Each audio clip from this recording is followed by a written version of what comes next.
ಇನ್ನು ಉತ್ತರ ಪ್ರದೇಶ ಸಿಎಂ ಯೋಗಿ ಆದಿತ್ಯನಾಥ್ ಹಲವು ನಗರಗಳ ಹೆಸರು ಬದಲಿಸಿದರು. ಕರ್ನಾಟಕದಲ್ಲೂ ಬದಲಾಗಿದೆ. ಹೇಳಿದೆ ನಾನು, ಗುಲ್ಬರ್ಗ ಅಂತಿತ್ತು ಕಲಬುರಗಿ ಆಯಿತು, ಬಿಜಾಪುರ ಅಂತಿತ್ತು ವಿಜಯಪುರ ಆಯಿತು, ಬೆಳಗಾವಿ ಅಂತಿತ್ತು ಬೆಳಗಾವಿ ಆಯಿತು, ಟ್ರಿವೆಂಡ್ರಮ್ ಅಂತಿತ್ತು ತಿರುವನಂತಪುರಂ ಅಂತಾಯಿತು, ಕ್ಯಾಲಿಕಟ್ ಅಂತಿತ್ತು ಕಲ್ಲಿಕೋಟೆ ಅಂತಾಯಿತು, ಕೊಚ್ಚಿ ಅಂತಿತ್ತು ಕೊಚ್ಚಿನ್ ಅಂತಾಯಿತು. ಊರದೆಲ್ಲ ಕೇಳಿದ್ದೀವಿ. ಇದೀಗ ಕೇಂದ್ರ ಗೃಹ ಸಚಿವ ಅಮಿತ್ ಶಾ ಒಂದು ರಾಜ್ಯದ ಹೆಸರನ್ನೇ ಬದಲಿಸೋಕ್ಕೆ ಮುಂದಾಗಿದ್ದಾರೆ. ಅವರ ಒಂದೇ ಒಂದು ಹೇಳಿಕೆ ಹಲವು ಅನುಮಾನಗಳಿಗೆ ಕಾರಣವಾಗಿದೆ.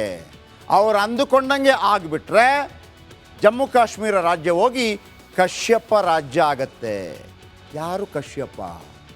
ಹೇಳ್ತೀನಿ ಈ ಸ್ಟೋರಿ ನೋಡಿ.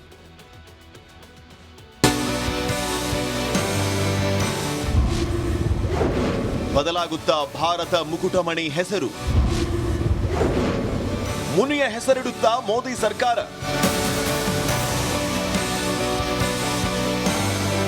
ಮೋದಿ ಸರ್ಕಾರದ ಸಾಧನೆ ಯಾವ್ಯಾವುದು ಅಂತ ಹುಡುಕ್ತಾ ಹೋದ್ರೆ ಆರ್ಟಿಕಲ್ 370 ರದ್ದು ಮೊದಲಿಗೆ ನಿಲ್ಲುತ್ತೆ. ಇದೀಗ ಅದೇ ಮೋದಿ ಸರ್ಕಾರ ಮತ್ತೊಂದು ಕ್ರಾಂತಿಕಾರಕ ಕೆಲಸ ಮಾಡೋದಕ್ಕೆ ಹೊರಟಂತೆ ಕಾಣ್ತಾ ಇದೆ. ಹೌದು, ಜಮ್ಮು ಕಾಶ್ಮೀರದ ಹೆಸರು ಬದಲಿಸುವ ಬಗ್ಗೆ ಗೃಹ ಸಚಿವ ಅಮಿತ್ ಶಾ ಸುಳಿವು ಕೊಟ್ಟಿದ್ದಾರೆ. ಕಾಶ್ಮೀರವನ್ನ ಕಶ್ಯಪನ ನಾಡು ಅಂತ ಕರೆಯೋದು ಎಲ್ರಿಗೂ ಗೊತ್ತಿರೋ ಸಂಗತಿ. ಹೀಗಾಗಿ ಕಾಶ್ಮೀರಕ್ಕೆ ಕಶ್ಯಪ ಋಷಿ ಹೆಸರು ಇಡೋ ಸಾಧ್ಯತೆಯನ್ನ ನಾವು ಪರಿಗಣಿಸಬೇಕು ಅಂತ ಅಮಿತ್ ಶಾ ಹೇಳಿದ್ದಾರೆ. हम सब जानते हैं कश्मीर को कश्यप की भूमि का भी नाम से जाना जाता है. शायद हो सकता है कि इनके नाम से ही कश्मीर का नाम पड़ा होगा. 2019 ಆಗಸ್ಟ್ 5ರಂದು ಮೋದಿ ಸರ್ಕಾರ ಜಮ್ಮು ಕಾಶ್ಮೀರದಲ್ಲಿ 370 ರದ್ದು ಮಾಡಿತ್ತು. ಮುಂದೊಂದು ದಿನ ಕಾಶ್ಮೀರಕ್ಕೆ ಕಶ್ಯಪ ಮುನಿ ಹೆಸರಿಟ್ಟು ಪಾಕಿಸ್ತಾನಕ್ಕೆ ಉರಿಸ್ತಾರೋ ಏನು? News desk, republic Kannada. ಇನ್ನು ಉತ್ತರ ಪ್ರದೇಶ ಸಿಎಂ ಯೋಗಿ ಆದಿತ್ಯನಾಥ್ ಹಲವು ನಗರಗಳ ಹೆಸರು ಬದಲಿಸಿದರು. ಕರ್ನಾಟಕದಲ್ಲೂ ಬದಲಾಗಿದೆ. ಹೇಳಿದೆ ನಾನು, ಗುಲ್ಬರ್ಗ ಅಂತಿತ್ತು ಕಲಬುರಗಿ ಆಯಿತು, ಬಿಜಾಪುರ ಅಂತಿತ್ತು ವಿಜಯಪುರ ಆಯಿತು, ಬೆಳಗಾವಿ ಅಂತಿತ್ತು ಬೆಳಗಾವಿ ಆಯಿತು, ಟ್ರಿವೆಂಡ್ರಮ್ ಅಂತಿತ್ತು ತಿರುವನಂತಪುರಂ ಅಂತಾಯಿತು, ಕ್ಯಾಲಿಕಟ್ ಅಂತಿತ್ತು ಕಲ್ಲಿಕೋಟೆ ಅಂತಾಯಿತು, ಕೊಚ್ಚಿ ಅಂತಿತ್ತು ಕೊಚ್ಚಿನ್ ಅಂತಾಯಿತು. ಊರದೆಲ್ಲ ಕೇಳಿದ್ದೀವಿ. ಇದೀಗ ಕೇಂದ್ರ ಗೃಹ ಸಚಿವ ಅಮಿತ್ ಶಾ ಒಂದು ರಾಜ್ಯದ ಹೆಸರನ್ನೇ ಬದಲಿಸೋಕ್ಕೆ ಮುಂದಾಗಿದ್ದಾರೆ. ಅವರ ಒಂದೇ ಒಂದು ಹೇಳಿಕೆ ಹಲವು ಅನುಮಾನಗಳಿಗೆ ಕಾರಣವಾಗಿದೆ. ಅವರು ಅಂದುಕೊಂಡಂಗೆ ಆಗಿಬಿಟ್ರೆ ಜಮ್ಮು ಕಾಶ್ಮೀರ ರಾಜ್ಯ ಹೋಗಿ ಕಶ್ಯಪ ರಾಜ್ಯ ಆಗತ್ತೆ. ಯಾರು ಕಶ್ಯಪ?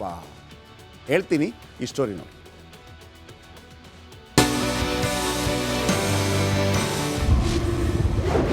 ಬದಲಾಗುತ್ತಾ ಭಾರತ ಮುಕುಟಮಣಿ ಹೆಸರು. ಮುನಿಯ ಹೆಸರಿಡುತ್ತಾ ಮೋದಿ ಸರ್ಕಾರ.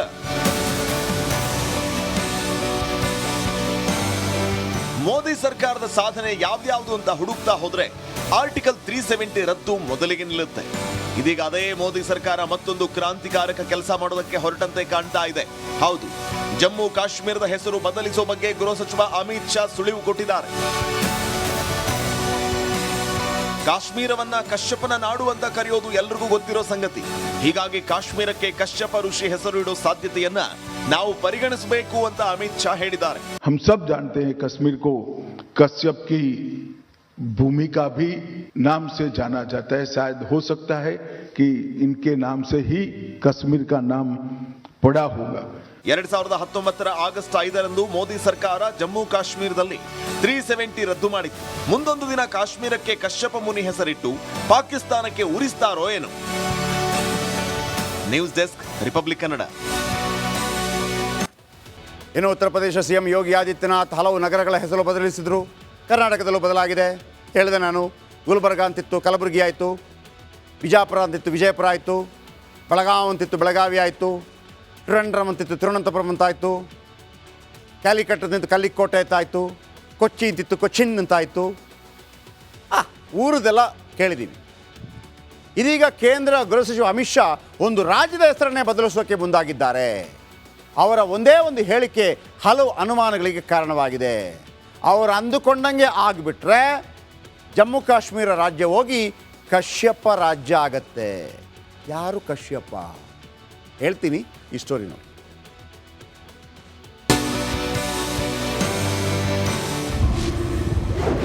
ಬದಲಾಗುತ್ತಾ ಭಾರತ ಮುಕುಟಮಣಿ ಹೆಸರು. ಮುನಿಯ ಹೆಸರಿಡುತ್ತಾ ಮೋದಿ ಸರ್ಕಾರ.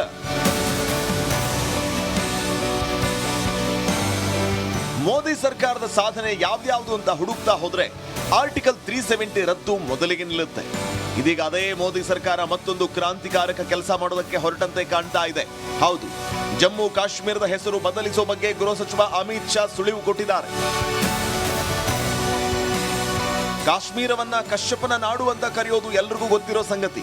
ಹೀಗಾಗಿ ಕಾಶ್ಮೀರಕ್ಕೆ ಕಶ್ಯಪ ಋಷಿ ಹೆಸರು ಇಡೋ ಸಾಧ್ಯತೆಯನ್ನ ನಾವು ಪರಿಗಣಿಸಬೇಕು ಅಂತ ಅಮಿತ್ ಶಾ ಹೇಳಿದ್ದಾರೆ. हम सब जानते हैं कश्मीर को कश्यप की भूमि का भी नाम से जाना जाता है. शायद हो सकता है कि इनके नाम से ही कश्मीर का नाम पड़ा होगा. 2019 ಆಗಸ್ಟ್ 5ರಂದು ಮೋದಿ ಸರ್ಕಾರ ಜಮ್ಮು ಕಾಶ್ಮೀರದಲ್ಲಿ 370 ರದ್ದು ಮಾಡಿತ್ತು. ಮುಂದೊಂದು ದಿನ ಕಾಶ್ಮೀರಕ್ಕೆ ಕಶ್ಯಪ ಮುನಿ ಹೆಸರಿಟ್ಟು ಪಾಕಿಸ್ತಾನಕ್ಕೆ ಉರಿಸ್ತಾರೋ ಏನು? News desk, republic Kannada. ಇನ್ನು ಉತ್ತರ ಪ್ರದೇಶ ಸಿಎಂ ಯೋಗಿ ಆದಿತ್ಯನಾಥ್ ಹಲವು ನಗರಗಳ ಹೆಸರು ಬದಲಿಸಿದರು. ಕರ್ನಾಟಕದಲ್ಲೂ ಬದಲಾಗಿದೆ. ಹೇಳಿದೆ ನಾನು, ಗುಲ್ಬರ್ಗ ಅಂತಿತ್ತು ಕಲಬುರಗಿ ಆಯಿತು, ಬಿಜಾಪುರ ಅಂತಿತ್ತು ವಿಜಯಪುರ ಆಯಿತು, ಬೆಳಗಾವಿ ಅಂತಿತ್ತು ಬೆಳಗಾವಿ ಆಯಿತು, ಟ್ರಿವೆಂಡ್ರಮ್ ಅಂತಿತ್ತು ತಿರುವನಂತಪುರಂ ಅಂತಾಯಿತು, ಕ್ಯಾಲಿಕಟ್ ಅಂತಿತ್ತು ಕಲ್ಲಿಕೋಟೆ ಅಂತಾಯಿತು, ಕೊಚ್ಚಿ ಅಂತಿತ್ತು ಕೊಚ್ಚಿನ್ ಅಂತಾಯಿತು. ಊರದೆಲ್ಲ ಕೇಳಿದ್ದೀವಿ. ಇದೀಗ ಕೇಂದ್ರ ಗೃಹ ಸಚಿವ ಅಮಿತ್ ಶಾ ಒಂದು ರಾಜ್ಯದ ಹೆಸರನ್ನೇ ಬದಲಿಸೋಕೆ ಮುಂದಾಗಿದ್ದಾರೆ. ಅವರ ಒಂದೇ ಒಂದು ಹೇಳಿಕೆ ಹಲವು ಅನುಮಾನಗಳಿಗೆ ಕಾರಣವಾಗಿದೆ. ಅವರು ಅಂದುಕೊಂಡಂಗೆ ಆಗಿಬಿಟ್ರೆ ಜಮ್ಮು ಕಾಶ್ಮೀರ ರಾಜ್ಯ ಹೋಗಿ ಕಶ್ಯಪ ರಾಜ್ಯ ಆಗತ್ತೆ. ಯಾರು ಕಶ್ಯಪ? ಹೇಳ್ತೀನಿ ಈ ಸ್ಟೋರಿ ನೋಡಿ.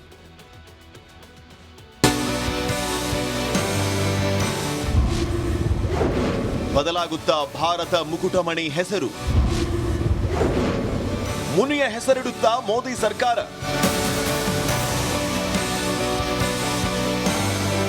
ಮೋದಿ ಸರ್ಕಾರದ ಸಾಧನೆ ಯಾವ್ದ್ಯಾವ್ದು ಅಂತ ಹುಡುಕ್ತಾ ಹೋದ್ರೆ ಆರ್ಟಿಕಲ್ 370 ರದ್ದು ಮೊದಲಿಗೆ ನಿಲ್ಲುತ್ತೆ.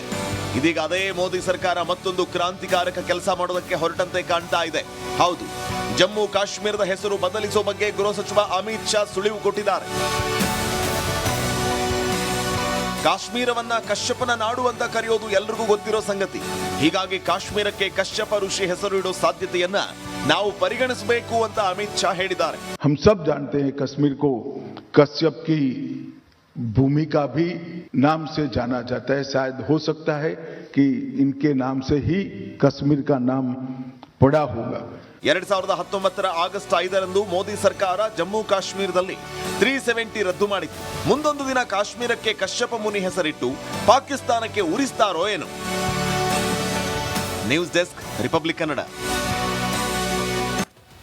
ಇನ್ನು ಉತ್ತರ ಪ್ರದೇಶ ಸಿಎಂ ಯೋಗಿ ಆದಿತ್ಯನಾಥ್ ಹಲವು ನಗರಗಳ ಹೆಸರು ಬದಲಿಸಿದರು. ಕರ್ನಾಟಕದಲ್ಲೂ ಬದಲಾಗಿದೆ. ಹೇಳಿದೆ ನಾನು, ಗುಲ್ಬರ್ಗ ಅಂತಿತ್ತು ಕಲಬುರಗಿ ಆಯಿತು, ಬಿಜಾಪುರ ಅಂತಿತ್ತು ವಿಜಯಪುರ ಆಯಿತು, ಬೆಳಗಾವಿ ಅಂತಿತ್ತು ಬೆಳಗಾವಿ ಆಯಿತು, ಟ್ರಿವೆಂಡ್ರಮ್ ಅಂತಿತ್ತು ತಿರುವನಂತಪುರಂ ಅಂತಾಯಿತು, ಕ್ಯಾಲಿಕಟ್